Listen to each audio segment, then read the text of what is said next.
जय हिंद बंधुरा আমি Mukesh Singh Kolkata physical fitness in white globe academy দিয়ে দেখো আজকে অনেক ইম্পর্টেন্ট ভিডিও আমি এনেছি। কারণ কি আছে, আমাদের মেয়েদের 18 তারিখ দিয়ে লেডিস কনস্টেবল রানিং স্টার্ট হয়ে যাবে। লেডিস কনস্টেবল 18 তারিখ দিয়ে রানিং স্টার্ট হয়ে যাবে। তো রানিং স্টার্টের পর অনেক মেয়েরা বলছিল যে দাদা একটা ভিডিও করো, যে রানিং স্টার্ট কীভাবে করবো, কী খেয়ে রানিং করবো, কত রেস্ট নেব বা কীরকম জল খাবো। এভরিথিং আমি এই ভিডিওর মধ্যে তোমাদেরকে বলে দেবো যে আপনি কীভাবে রানিং কীভাবে করবে বা রানিং এর আগে কি করবে, রানিং এর পরে কি করবে, সব কিছু আমি তোমাদেরকে জানিয়ে দেবো। দেখো রানিং কিভাবে করবে। ফার্স্ট যখন তোমরা রানিং মাঠে যখন যাবে, ফার্স্ট 3 ডে মানে লাস্ট 3 ডে মিনস তোমাদের যদি 15 তারিখ 18 তারিখ তোমাদের মাঠ আছে, তো 15 তারিখ অবধি তোমরা চিকেন মাটন বা ননভেজ যা ইচ্ছা খেতে পারো।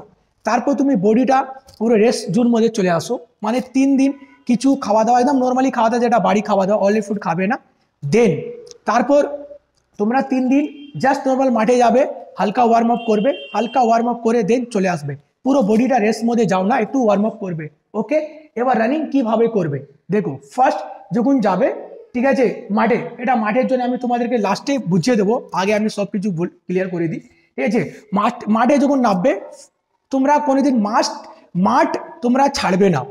অনেকবার কি হয় না, অনেকজন ছেড়ে দেয়, ছাড়বে না, 4.5 মিনিট প্রচুর টাইম আছে। তো যখন যাবে মাঠে, যখন নামবে মাঠ ছাড়বে না, দেখবে 100% রানিং ক্লিয়ার হয়ে যাবে, কারণ এর দিয়ে ইজি রানিং আর কোথাও পাবে না। ওকে, দেখো এবার খাওয়া দাওয়া যখন তুমি মানে 18 তারিখ যাদের মাঠ থাকবে, রাত্রেবেলা বেরোনো 12টার মধ্যে খাওয়া দাওয়া করে নাও। কারণ কি থাকবে কি, আমাদেরকে বডি রেস্টও দরকার, আমরা যে খাওয়া খেয়েছি সেটাও বডিতে লাগাটাও দরকার। অনেকবার কি আমরা খাই না, ফ্রুটগুলো ম্যাক্সিমাম খাবে, ফ্রুটগুলো খাবে, মানে তিনি যেটা বলেছি তোমার ফ্রুটগুলো খেয়ে অনেক এনার্জি আসবে। ওকে, তো আমরা যখন খাওয়া খাই একটু বডিটা একটু কনসিভ করু, দেন কনসিভ করে এটা আউট হোক, আউট যখন হবে দেখবে জিনিসটা আরো সুন্দর হবে। Okay, water, normal water, mineral water তোমরা খাবে। হতে পারে যদি অনেকজন একটু খারাপ ওয়াটার যদি খেয়ে ভমিটিং হয়, অনেকজনের বডি ডিহাইড্রেট হয়, অনেকজন আরও অসুবিধা হতে পারে। তো এখানে নর্মাল একটা মিনারেল ওয়াটার নেবে সারা রাত, এর মধ্যে গ্লুকন্ডি, ঠিক আছে, বা ওআরএস, গ্লুকন্ডি বা ওআরএস মিক্স করে তোমরা খাবে। বডি ডিহাইড্রেট হবে না, বডি অনেক মানে রানিং এর টাইমে না বডি যত কুলিং থাকবে তত আমরা রানিং খুব ভালোভাবে করব।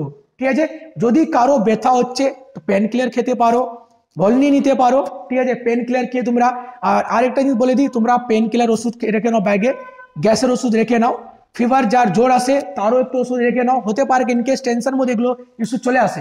ওকে, তো এগুলো তোমরা 100% করবে। ঠিক আছে, তারপর রানিং শু, এবার রানিং করে স্পোর্টস শু। অনেকবার কেউ না অনেক ছেঁড়া শু বা অনেক খারাপ শু পড়ে আছে, যেটা অনেক স্কিড করে, মাঠে গিয়ে দেখবে অনেক স্লিপ করে, কারণ ঘাস থাকবে। তো একটু রানিং শু, ভালো শু একটু নিয়ে নিও। ড্রেস কোড দেখো, তোমরা যা ড্রেস কোড দিয়ে প্র্যাকটিস করেছো সেম ড্রেস কোড পরে তোমরা মাঠে যাও, তাতে কি হবে না, তোমরা পজিটিভ থাকবে যে আমরা এই ড্রেস দিয়ে রানিং করেছি, এই ড্রেসটাই আমার ইম্পর্টেন্ট। আমরা দেখবো অনেকবার যে বাড়িতে ট্রায়াল করি, ওটা বাড়িতে বাইরে যাওয়া পড়তে গেলে আমাদের অনেক মানে ফিলিং অনেক ভালো লাগে যে হ্যাঁ চলো হেভি লাগছি ওরকম। ঠিক আছে, এবার রেস্টের জন্য আমি অলরেডি বলে দিচ্ছি।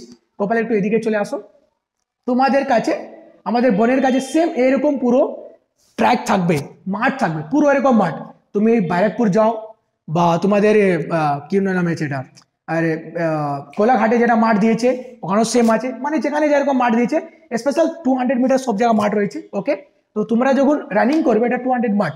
ফার্স্ট বারবার তোমাদেরকে বলছি যে মাথাতে রাখবে যে আমি রানিং ছাড়বো না, যদি ছেড়ে দাও আবার স্টার্ট করো, আবার রানিং ক্লিয়ার হয়ে যাবে, কারণ 4.5 মিনিট প্রচুর টাইম এরকম থাকবে। ওকে, তোমরা যখন রানিং স্টার্ট হবে, ভেবে নাও এখান থেকে স্টার্ট হচ্ছে, তো ফার্স্ট ট্র্যাকে চলে আসবে এরকম, এখানটা ঢুকে যাও, এখান দিয়ে রানিং মিনস ইন সাইড দিয়ে রানিং করলে আমার কি হবে, প্রত্যেক লেগ মধ্যে মোটামুটি 10 মিটার বা 20 মিটার আমরা একটু মানে অনেকটাই আমরা মানে দূর দিয়ে মারতে পারবো, কাছে দিয়ে মারতে পারবো, মানে একটু রেস্ট, মানে খুব ভালোভাবে আমরা রানিং করতে পারবো। এটা এখান দিয়ে ইনসাইড দিয়ে করবে। ওকে, এবার চলে আসো এদিকে, একটু নিয়ে আসো গোপাল। এবার দেখো first left, second, third and fourth, ওখানে first, second, third and fourth তোমাদের কাছে 4 রাউন্ড করতে হবে। এটা মাথাতে ঢুকিয়ে নাও যে আমাকে 4 মিনিট 4.5 মিনিট মধ্যে 4 রাউন্ড কমপ্লিট করতে হবে। তো তোমরা টোটালি 4.5 মিনিট অবধি যাও না, তো হাতে তোমরা 5 সেকেন্ড 10 সেকেন্ড একটু রেখে নাও, কারণ হতে পারে অনেক ভিড়ে একটু কন্ট্রোল করতে হবে। ওকে, তো first round just warm up, যখন রানিং স্টার্ট করবে একটু হালকা জাম্প করে নিও। হালকা জাম্প করলে কি হবে, বডি যত ব্লাড সার্কুলেশন আমাদের তাড়াতাড়ি কাজ করবে, আমরা রানিং অত ভালোভাবে করতে পারবো। ওকে, অনেকবার কি হয় না, অনেকজন যায় জোরে রানিং করে, এটা ভুল প্রসেস, কারণ কি তোমাদেরকে 4 রাউন্ড করতে হবে, নট 1 রাউন্ড করে লাভ নেই। আমি যদি 1 রাউন্ড 55 সেকেন্ড বা 40 সেকেন্ড বা 35 সেকেন্ড করে দিই, কিন্তু আর আমি করতে পারবো না, তো লাভ নেই। আমার সবচেয়ে ফার্স্ট মাথাতে রাখতে হবে যে আমাকে যেরকম করে আমাকে মাঠ ক্লিয়ার করতে হবে এনি হাউ। ওকে, তো তোমরা ওয়ার্ম আপ করার জন্য আমি দিচ্ছি, এটা বডিটা গরম হোক, এই 1 মিনিট 10 সেকেন্ড একটু বডিটা হিট হোক, তারপর তুলবে running. Okay, first round 1 minute 10 second, second round এটা ওয়ার্ম আপ হলে, বডি গরম হলে অটোমেটিক দেখবে আমরা যখন কাজ করতে যাই, বডি যদি গরম হয় কাজ আরো তাড়াতাড়ি হয়। সেম রানিং এরকমই আছে, ঠিক আছে। তো এখানে রানিং করতে, এখানে যদি 1 মিনিট লাগবে। সেকেন্ড থার্ড রাউন্ড আছে 55 সেকেন্ড, কারণ কি এইদিকে দেখবে তোমার যদি বডি যত তাড়াতাড়ি হিট হবে বা ওয়ার্কআউট স্টার্ট হয়ে যাবে, তখন বডি ওয়ার্কআউট স্টার্ট করতে শুরু যখন করে দেবে তখন 55 সেকেন্ড অটোমেটিক চলে আসবে। ফোর্থ আছে 1 মিনিট, কোনো কিছু পাত করার দরকার জায়গা নেই যে আমি ফার্স্টে যাব, সেকেন্ডে যাব, ফোর্থে যাব, এরকম যাবে না। আমাকে মাঠ ক্লিয়ার হওয়াই দরকার, ঠিক আছে। এবার যদি এরকম করতে যাও তো 4 মিনিট 5 সেকেন্ড লাগবে, দেন এখনো আমাদের কাছে 25 সেকেন্ড হাতে রয়েছে।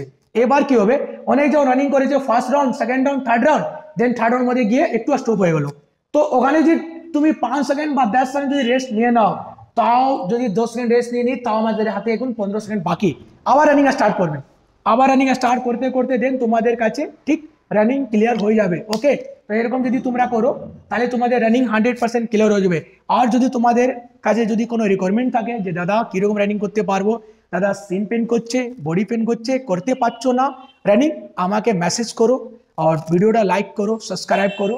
যদি অসুবিধা যদি কিছু হয়, আমাদের হোস্টেল রয়েছে, ছেলে বা মেয়েদের সবার হোস্টেল রয়েছে, SSGD Kolkata police, RPF, everything আমাদের ক্লাস চলছে, অলরেডি ক্লাস চলছে। আমাদের কাছে এসি রুম, ক্লাসরুম রয়েছে, দেন হোস্টেলও খুব সুন্দর অলরেডি আমি ভিডিও বানিয়ে রেখেছি। তো সবাই ভালো থাকো, সুস্থ থাকো, আর সবাই রানিং ক্লিয়ার হবে।